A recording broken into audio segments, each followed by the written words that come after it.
Carly Pearce-Stevenson and 2-year-old Candice were killed in 2008, but it took 7 more years for their remains to be identified.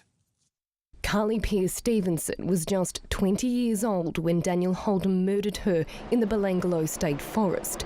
4 days later, he suffocated her 2-year-old daughter, Candice, stuffing her body in a suitcase and dumping it in South Australia. Today, their family confronted the killer for the first time. No matter what sentence you receive for taking my girls, it would never be enough. It would never stop the pain and suffering. I would like to see the death penalty for you, but even that wouldn't be enough. Carly's mother died in 2012, believing her daughter was lost, not murdered. I'm sorry, Carly, for being angry because you wouldn't talk to your mum for so long. We didn't know why you didn't answer. We now know you couldn't.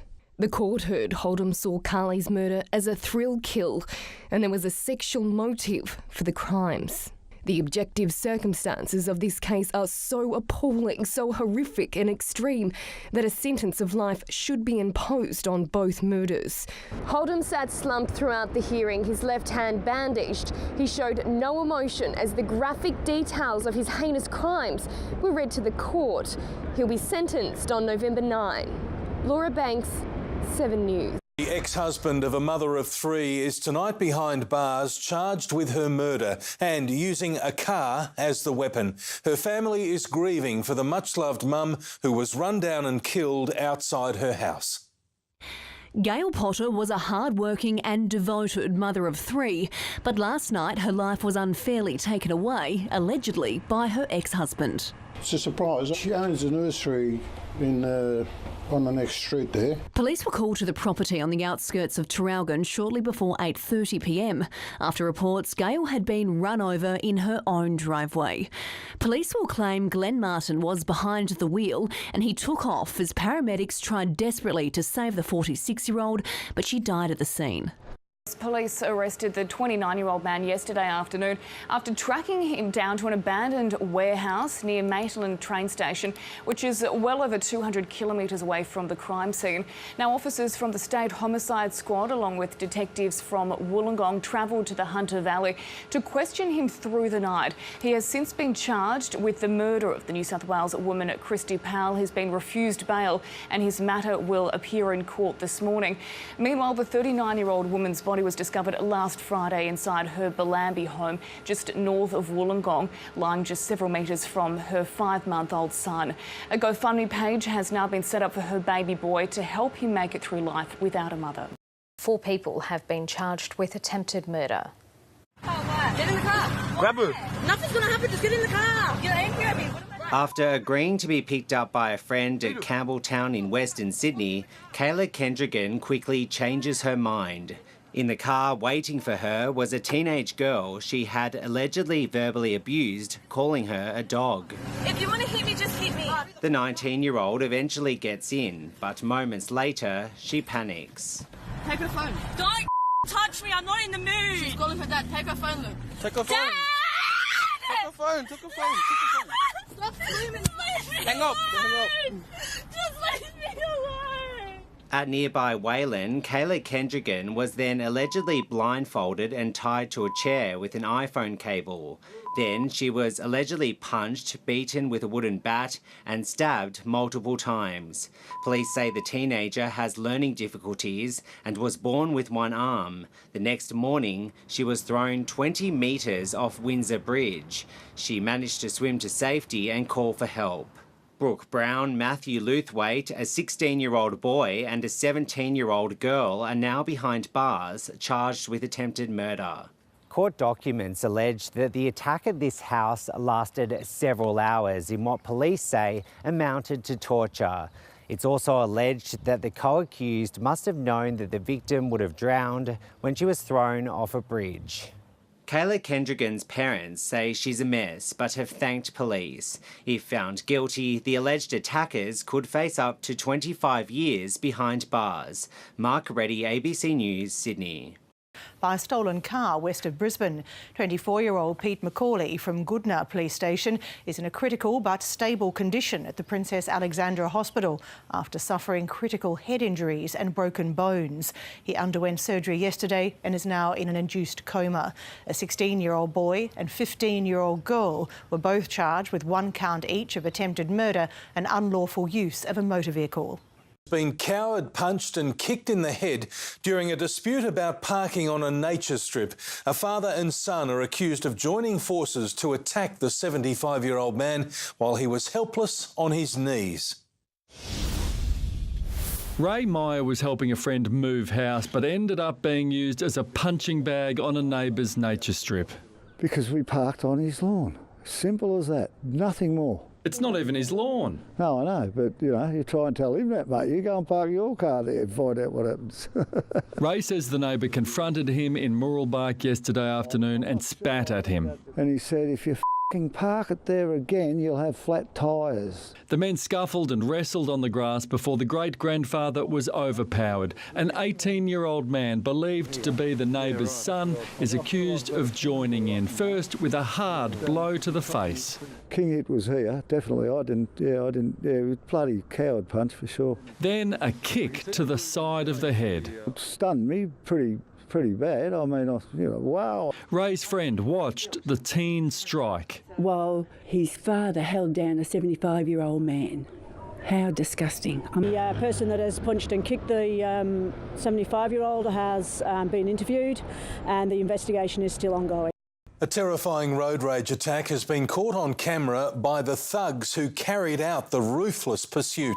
The 2 men travelling in a car with P-plates recorded themselves terrorising a driver south of Perth.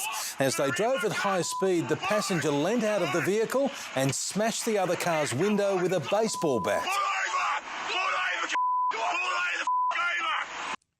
Police are hunting the violent hoons. 2 thugs who injured a woman during a violent carjacking have been sentenced to jail. The victim was dragged behind the back of her vehicle as she tried to rescue her dog. After 10 months and multiple surgeries, Taylor Hall finally looks like her old self. But the emotional scars are still healing. The 19-year-old was carjacked on her way to Frankston with a friend by 2 men on the run from police. We've just been struggling a lot. We've tried our hardest we're both really young, so we just didn't want it to affect us for the rest of our lives. As she tried to free her dog from the back seat, the men accelerated, dragging her 50 metres along the road.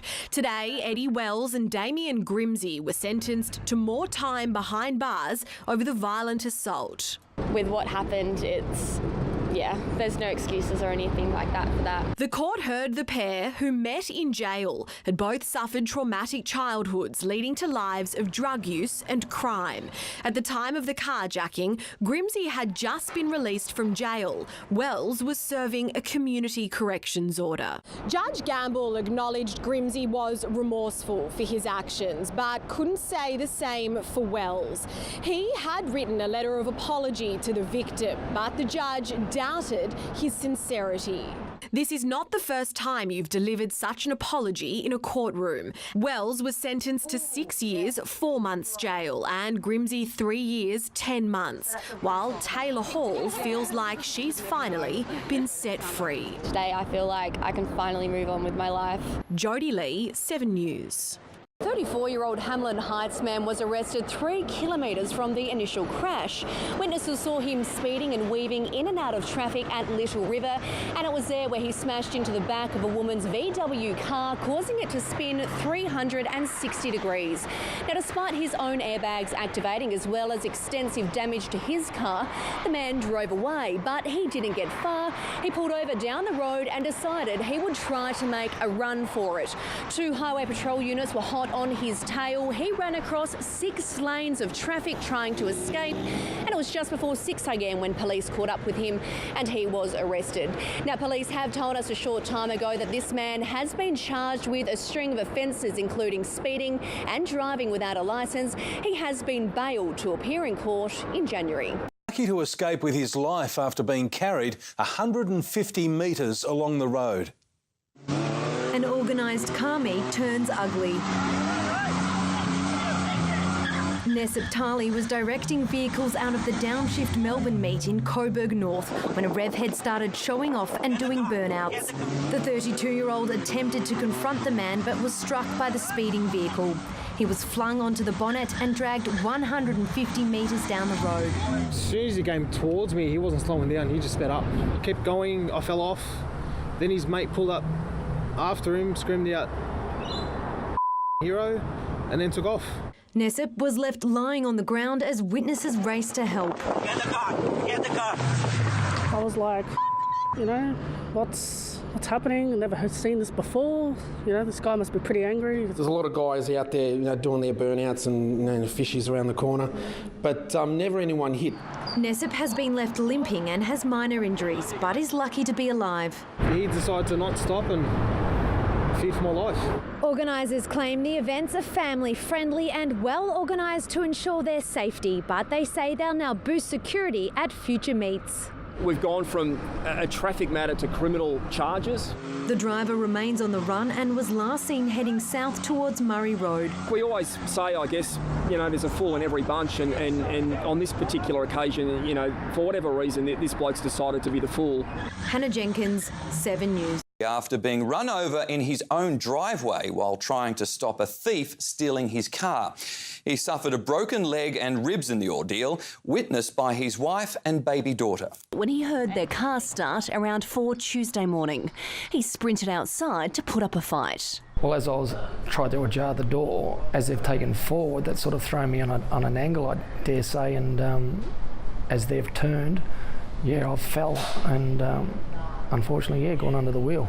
Oh, it was terrifying. You don't know if somebody's, you know, dead or alive. It just happens so quickly. The Jeep Cherokee was spotted in Woodend before being dumped at Macedon. They had to have cased the joint beforehand. Like, you can't see our car from the driveway. You can't even see the house from the driveway.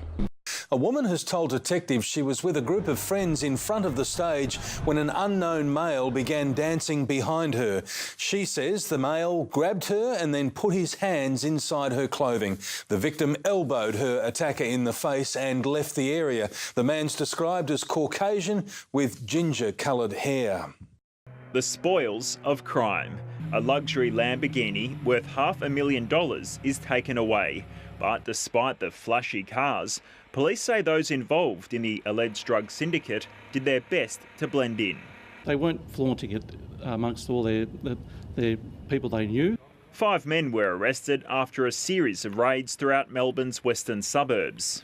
It's actually disrupting a criminal syndicate here in Melbourne. The impact to the community is maximum. Police seized 2.5 kilograms of heroin and 4 kilograms of methamphetamine. The combined street value is $4.5 million. No matter the quantity, anything getting off the street will save lives. Also seized up to $250,000 in cash and firearms, including this golden pistol.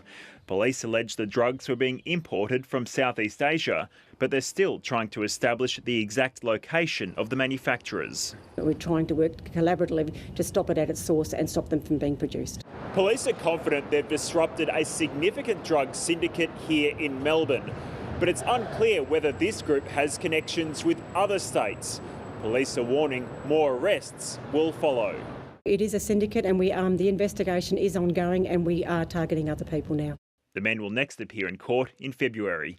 James Oaten, ABC News, Melbourne. He was happy to see me, but he was in a lot of pain. The German Shepherd is part of the Victoria Police breeding program. He was stabbed in the head and leg before he was left to die. I've just rushed over to him, picked him up, carried him into the house before taking him to the emergency vet. Bear underwent life-saving surgery. It was an extremely sharp object that, was used with force. I'm speculating, but it could be like a sword or a machete. A witness told police he saw 2 men outside the house with a pit bull before Bear was attacked. They've started fighting in some way. The people have put their dog back into, the unknown offenders have put their dog back into the car, gone back to the address and started fighting with Bear. Bear will spend the next 6 weeks recovering at home with Damien by his side. He's unable to walk, but it's hoped he'll make a full recovery with a little extra love and affection. Damien has been left baffled by the horrific attack and is calling for the evil intruders to come forward. I want the people to get found and basically, the full force of justice on them, yeah. Hannah Jenkins, 7 News. Greed, the pursuit of a profit at the expense of basic standards of honesty. Those are the damning words of the man in charge of the Finance Royal Commission as the first report was released. The industry itself admits that this is their day of shame. Arriving at Government House to hand his interim report to the Governor-General, Commissioner Kenneth Hayne. There's been change, sir. Delivering change to an industry. This interim report is a frank and scathing assessment. The 1,000-page report starts with the question, how did it happen? Too often, the answer seems to be greed, he said. Short-term profit at the expense of basic standards of honesty. He doesn't just lash banks, but regulators too. ASIC rarely went to court, and APRA never went to court. You will not give her answer, Mr Young. Since November, they've trawled through over 9,000 submissions, heard from 127 witnesses, 28 of them victims. For them to do that to their customers is absolutely and utterly disgusting. They have never shown any compassion. I have never seen one of your representatives. This is witness Ryan Lowe. I don't believe Suncorp has shown us any compassion at all as humans. Hounded by Suncorp over business debts left after his father died. He wants a bank crackdown. So hopefully that it'll change in the future so people don't have to go through this in the future. From the bank CEOs, finally, contrition. It's difficult to face the statement of profits before people, but this is exactly what we need to confront. The report, rightly critical of our industry and our bank. Make no mistake, today is a day of shame for Australia's banks. But this is all far from over for the banks and finance sectors. In November, the final 2 weeks of hearings will be held, and it's widely expected that the CEOs themselves will be hauled before Commissioner Hayne to explain themselves. The final report is due in February. Chris Reason, 7 News.